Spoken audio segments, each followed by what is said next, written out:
One of the things I'd like to cover is the fact that we're working together and integrating CounterCraft into our FlywayKit platform. Mm-hmm. And what worked out beautifully is we use the same hypervisor. So that made integration and automation and all that stuff all the more easy. But ultimately, in a traditional sense, FlywayKits are going to be passively monitoring network traffic. So we're going to install some level of packet broker or tap or a span port off of a core aggregate switch that has all the ingress and egress traffic. And if we're lucky, we'll have something that's sniffing east-west traffic as well so we can see lateral movement. But traditionally, you're just passively monitoring where, how does CounterCraft handle that? Do you guys need to be on the network, or can you listen to traffic passively and still have capabilities? I think it depends, because if we want to really be active, you want to deploy a deception environment inside an organization. We're not talking about the cloud here. We are talking about on-prem installation. We need to deploy our breadcrumbs on our decoys somewhere so that the attacker will find them. And of course, we're going to get extract telemetry from everything that we are going to see that real time.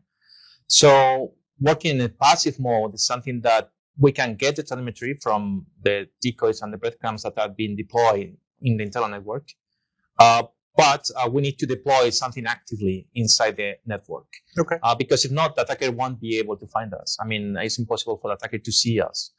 So it's a mixed environment or hybrid environment where passively we can collect the telemetry. We don't need to do anything. We can get that network tap and collect telemetry because we are going to send the telemetry to some place and we can passively listen to that network information. But at the same time, we need to deploy some in the internal network so that the attacker can see that and can attack those assets and move laterally inside our environment too. So it's a hybrid approach. I mean, we need always to have something in the network, but also we can listen to everything passively if we need it. So it's a mixed approach there. Okay, great. So it sounds like you could, in fact, have something that's passively listening, but you have to have presence inside the network in order to have the breadcrumbs present and the ability for the attackers to end up in the environment. Yeah, because our main goal is to try to divert the attacker to our scenarios.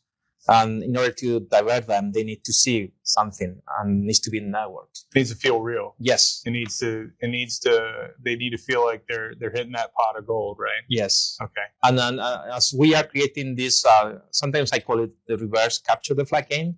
Not that we are creating this attack path for the attacker and we want the attacker to go through every single step in the attack path. That needs to be something active in the network. Because the attacker needs to go through those real places. And in each different places, in each different step, we are collecting different type of information from them. Mm-hmm. And trying to force them to go to the next one. And for that reason, we need to be active. We need to be in the network, sitting somewhere.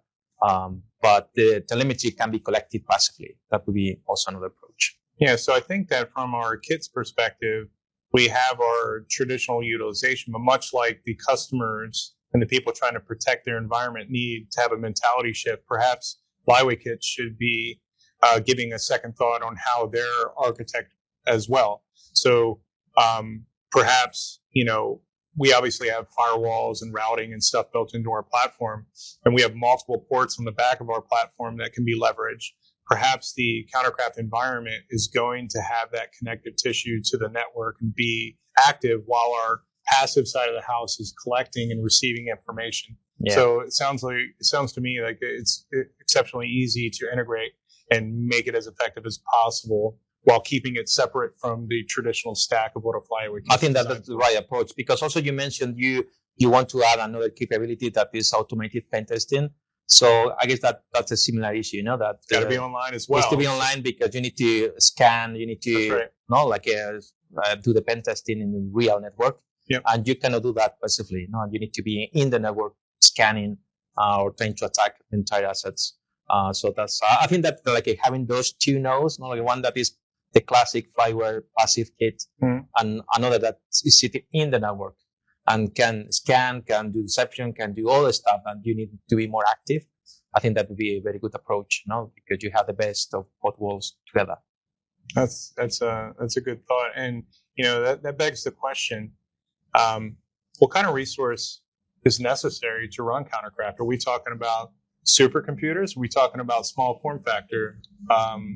What does it take in order to run CounterCraft on someone's environment? How much financial investment are we looking at? So I would say that this is not minimum, but almost minimum. Also, it depends on the type of threat actor you are facing.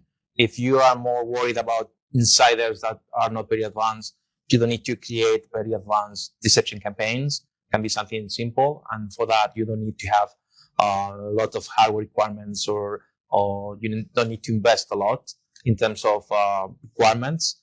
And also, there, as you said, the idea is that any alert that we're going to trigger is something that is worth looking at that alert. So it's like we are not going to spend a lot of time from the security analyst using our tool, because something that we are going to give you the information in real time, and also all the context around that alert. So you can then get the TTPs very easily. You don't need to spend hours or days analyzing the incident. Something that is going to be very quick to you. So I guess that in terms of investment and in terms of return of investment, is huge, because you can get alerts very easily without a simple deception campaign. But it's true that if you are facing advanced attackers like an APT group, like Fin7, APT28, APT29, those people are a bit different, and you need to create more complex campaigns, because of course they need to they're going to check if everything is real, if everything looks credible enough. So in that case, of course, you need to spend more time, invest more time and resources, because again, the type of actor you are facing is different. It's an advanced one. So you cannot expect to get results, in one day, because probably you need to create a backstory about the deception campaign, deploy the stuff, and then make everything credible, make a lot of content that is attractive to those actors. And then you will see results. So of course, you need to spend more time, invest more time. But again, it depends on the actor you're facing. So it sounds like, depending on whether you're an enterprise customer or a small business, or, for instance, a dental office or an attorney firm, those folks may be able to get away with something. Is it safe to say maybe like an Intel NUC platform would run? So you can. It sounds like small form factor is something that can be taken advantage of for the right customer, but enterprise customers should expect to have the resources available to replicate and to build an environment that's impressive enough to keep sophisticated threat actors in the environment. Yeah, and also I would differentiate, and also if we're talking about DoD or any Ministry of Defense, of course, as they want to engage with some specific advanced actors, that would be different, not compared to that like a small shop that it can be running that Intel NUC. I think that's totally different. So I think there's a broad spectrum, like we can run very short, or we need some more requirements if we want to engage with APT28, for instance. That's a big difference. But an enterprise customer is going to be expected to have a lot more infrastructure, right? Sure. Not just a single printer with a couple of workstations and some mobile phones. You're talking about sophisticated infrastructure. Active Directory is present as opposed to being leveraged from the cloud, et cetera. So obviously that's why you need all the more resources to do it. But even still, you can do a fairly sophisticated campaign without having a tremendous amount of resources. That's true. Yeah. Okay, cool. Well, thank you so much. I appreciate it. Okay, thank you. It was a pleasure. Yeah, as always.